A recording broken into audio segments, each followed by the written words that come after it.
Subscribe करें Geetanjali classic cuisine को, bell icon को प्रेस करें लेटेस्ट अपडेट के लिए। आज हम बनाएंगे आलू और गोभी की एकदम चटपटी और मज़ेदार सब्जी। इसे आप चावल, पूरी या पराठों के साथ सर्व कर सकते हैं। बहुत ही टेस्टी और बहुत ही यमी है। तो चलिए बनाना शुरू करते हैं। आलू गोभी की चटपटी और मज़ेदार सब्जी बनाने के लिए मैं यहाँ ले रही हूँ 500 ग्राम्स गोभी और इसके फ्लोरेट्स को कट कर लिया है। साथ ही 2 मीडियम साइज़ का आलू लेना है और जिसे बड़े बड़े वेजेस में कट करना है। आलूओं को काटने के बाद पानी में रखें, नहीं तो इसका कलर ख़राब हो जाता। अब एक पैन में पानी गर्म करना है और उसमें डालेंगे आधा चम्मच नमक और इसमें एक बॉयल आ जाने के बाद इसमें ऐड करना है गोभी और आलू और हाई फ्लेम पे एक उबाल आने तक हम इसे कुक करेंगे। तो बहुत ज़्यादा इसे नहीं उबालना है, बस 1 से 1.5 मिनट तक हाई फ्लेम पर आपको इसे उबालना है। एक उबाल आ जाने के बाद फ्लेम को बंद करें और इसे हम निकाल लेंगे एक प्लेट पे। इससे गोभी में जो कीड़े वीड़े होते हैं या गंदगी होती है वो वॉश आउट हो जाती है, निकल जाती है। तो इसे प्लेट में निकाल कर रखें और देखिए इसका कलर कितना बढ़िया हो गया है। अब थोड़ा ठंडा होने के बाद हम इसे फ्राई करेंगे। तो बस थोड़ा सा ठंडा होने देते हैं हम इसे, उसके बाद इसे फ्राई करना है। पैन में सरसों तेल गर्म करें और तेल को गर्म करना है थोड़ा सा ज़्यादा, यानी धुआं आने तक हम इसे गर्म करेंगे। और अब गोभी और आलू को हमें फ्राई करना है। आप चाहें तो आलू और गोभी को तल भी सकते हैं तेल में, पर मैं इसे शैलो फ्राई कर रही हूँ। तेल आप कोई सा भी ले सकते हैं, मैं सरसों तेल में इसे बना रही हूँ। आप चाहें तो कोई सा भी ऑयल ले सकते हैं जो तेल आप खाते हैं। फ्लेम को मीडियम टू हाई पे रखना है और इसे गोल्डन ब्राउन होने तक हमें फ्राई करना है। इससे इसका टेस्ट बहुत ज़्यादा बढ़ जाता है। देखिए इस तरह का कलर होने के बाद अब हम इसे प्लेट पे निकाल लेंगे। तेल आप कोई सा भी यूज़ कर सकते हैं, सरसों तेल में गोभी का टेस्ट और ज़्यादा बढ़ जाता है। अब इसे हम निकाल लेंगे एक प्लेट पे। तो गोभी को डीप फ्राई करके जब आप सब्जी बनाएंगे तो इसका टेस्ट बहुत ज़्यादा इन्हांस हो जाता है। देखिए इस तरह से आपको फ्राई करना है। और अब हमें तैयार करना है मसाले। तो एक बॉल में 1 चम्मच धनिया पाउडर डालें, 1 चम्मच जीरा पाउडर,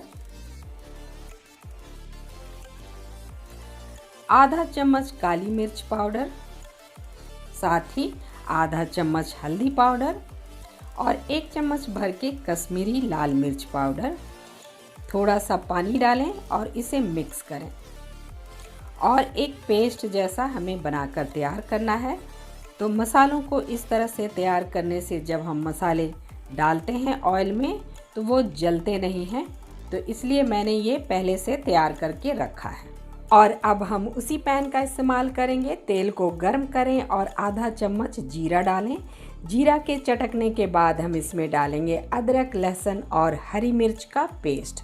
तो 2 हरी मिर्च और अदरक और लहसुन का हमने पेस्ट बनाया हुआ है। ये है करीब 2 चम्मच और इसे बढ़िया से फ्राई करना है जब तक कि इसमें से खुशबू ना आने लगे। तो इसे लगातार चलाते रहें और बढ़िया से फ्राई करें। अदरक लहसुन के फ्राई हो जाने के बाद हम इसमें डालेंगे जो मसाले हमने तैयार करके रखे थे और अब इसे भी फ्राई करना है। तेल में डायरेक्ट मसालों को डालेंगे तो मसालों के जलने का खतरा होता है। तो अब इसे लगातार चलाना है और मसालों को भी बढ़िया से फ्राई करना है जब तक कि ये पैन को छोड़ने ना लगे या इसमें से एक अच्छी सी खुशबू ना आने लगे। और मसालों के फ्राई हो जाने के बाद हम इसमें ऐड करेंगे 2 मीडियम साइज़ के चॉप किए हुए प्याज। तो प्याज को हमने पहले नहीं डाला था, बाद में डालेंगे। इससे एक क्रंची टेस्ट आता है सब्जी में, इसलिए मैं इसे बाद में ऐड कर रही हूँ। और इस वक्त प्याज डालने से सब्जी में एक अलग तरह का टेस्ट आता है जो खाने में बहुत मज़ेदार होता है। अब प्याज को भी हमें फ्राई करना है मसालों के साथ जब तक कि प्याज थोड़ा गल ना जाए। देखिए इस तरह से अब पैन को छोड़ने लगे हैं मसाले और प्याज भी फ्राई हो गया है। तो अब हमें इसमें डालना है 2 मीडियम साइज़ का टमाटर जिसे मैंने मिक्सी में ग्राइंड कर लिया था, प्योरी बना लिया था। इसे इसमें ऐड करें और अब सारे मसालों के साथ टमाटर को भी बढ़िया से फ्राई करना है। और टमाटर ऐड करने के बाद हम इसमें डालेंगे स्वाद के अनुसार नमक ताकि सारे मसाले अच्छे से पक जाएं और टमाटर भी बढ़िया से गल जाए। तो इसे अब फ्राई करना है हमें। थोड़ी ही देर में आप देखेंगे कि मसाले और टमाटर अच्छे से फ्राई हो गए हैं और पैन को छोड़ने लगे हैं। इसमें बढ़िया सी खुशबू भी आने लगी है। तो अब टाइम है फ्राई किए हुए गोभी और आलू को इसमें ऐड करने की। मिक्स करें अच्छे से। इस वक्त फ्लेम को लो कर दें और थोड़ी देर हमें इसे कुक करना है ताकि सारे मसाले गोभी में अच्छे से मिक्स हो जाए। तो कवर करके इसे 1 से 2 मिनट तक पकने दें लो फ्लेम पर।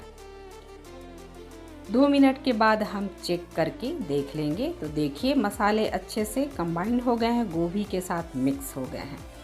तो अब हमें इसमें डालना है पानी। लगभग 1.5 बोल मैंने इसमें पानी डाला और साथ ही डालेंगे 1 चम्मच गरम मसाला पाउडर। 3-4 हरी मिर्च को स्लिट करके डालें और हरा धनिया डालें। कवर करके हमें इसे थोड़ी देर कुक करना है, बस 1 से 2 मिनट। और देखिए सब्जी लगभग बनकर तैयार हो गई है। तो ग्रेवी को इतना ही गाढ़ा रखें। तो बस आलू गोभी की मज़ेदार सी सब्जी बनकर तैयार हो गई है। और एंड में हम इसमें डालेंगे एक ऐसा इंग्रेडिएंट जिससे ये और भी टेस्टी हो जाएगा। तो यहाँ मैं डाल रही हूँ 1 चम्मच घी। इसे डालकर देखिए सब्जी का टेस्ट 2 गुना हो जाता है और बहुत मज़ेदार लगता है खाने में। और एंड में इसमें डालें हरा धनिया और कवर करके हम इसे थोड़ी देर छोड़ देंगे। तो बस हमारी चटपटी और मज़ेदार आलू गोभी की सब्ज़ी बनकर तैयार हो गई है। इसे आप सर्व कर सकते हैं रोटी, चपाती, नान या पूड़ियों के साथ। चावल के साथ भी ये बहुत अच्छी जाएगी। तो आपको ये रेसिपी कैसी लगी कमेंट करके हमें ज़रूर बताइएगा। साथ ही इस तरह की और भी मज़ेदार रेसिपी देखने के लिए सब्सक्राइब करें गीतांजलि's क्लासिक कुजीन को, लाइक करें, शेयर करें और बेल आइकन को प्रेस करें लेटेस्ट अपडेट के लिए। So thanks for watching and bye bye.